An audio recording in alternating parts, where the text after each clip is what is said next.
এটা ছিল কালকে সকালের ভিডিও। সকালটা অনেক দিন বাদে অনেকটা সময় নিয়ে এক্সারসাইজ করলাম, বেশ ভালো লাগলো। যেহেতু অনেকটা গ্যাপ পড়ে গেছিলো, আর আমার ব্রিদিং প্রবলেমটার জন্য যখন আমি এক্সারসাইজ করি মন দিয়ে কয়েকটা দিন পর পর, তখন কিন্তু আমার শরীরটা বেশ রিল্যাক্স থাকে। তো অনেক দিন বাদে এক্সারসাইজটা করলাম বলে খুব ফ্রেশ ফিল হচ্ছিলো।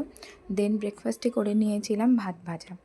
আজকে হচ্ছে আমাদের বাড়িতে মাটন হবে, মিমো আর মিমোর পাপা খাবে। আমি তো একদমই মাটন খাই না, তো সেই কারণে ভাবলাম ভাতটা তো বেঁচেই গেছে, সেই ভাত ভাজাটা সকালবেলা আমি ব্রেকফাস্টে করে নিই, আর দুপুরবেলা যদি লাঞ্চে তখন আমি ওটস খেয়ে নেবো। তারপর একটু ফল টল কাটলাম। এইসব করতে করতেই একা থাকি তো মনে পড়ে যাচ্ছিলো যে সারাদিন একটা টাইমে মা মা করে চিৎকার করেই কাটিয়ে দিতাম, কিচ্ছু রান্না করতে জানতাম না, এক গ্লাস জল নিয়েও খেতাম না। বাট এখন সেই মেয়েটাই কিছু না কিছু একটা বানিয়ে নিজের ব্রেকফাস্ট মেয়েকে খাবার করে দিচ্ছি, নিজের সংসার সামলাচ্ছি। তাই একটা টাইমে প্রতিটা মানুষই হয়তো সবটা শিখেই যায়, তাই না? যে কিছুই পারতো না সে যদি শিখতে পারে উইদাউট এনিবডিজ হেল্প, তাহলে সবাই শিখেই যাবে একটা টাইমে।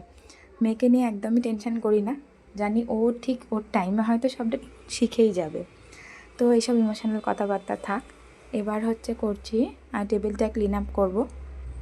ওই ছোটো ছোটো যে শো পিসেসগুলো কিনে এনেছিলাম সেগুলো দিয়ে টেবিলটা ক্লিন করব। আমার ব্যাকগ্রাউন্ড মিউজিকগুলো একটু অ্যাভয়েড করো, কারণ বাড়িটা খুব ফার্স্ট ফ্লোরে, তো এইসব আওয়াজ আসবেই। আর দেন দেখো, চেষ্টা করেছি ওই 99 থেকে যে ট্রেটা কিনে এনেছিলাম ওইটার মধ্যেই সব কিছু রেখে সাজিয়েছি। কেমন হয়েছে আমাকে কিন্তু জানাবে, আর দেখা হবে নেক্সট ব্লগে।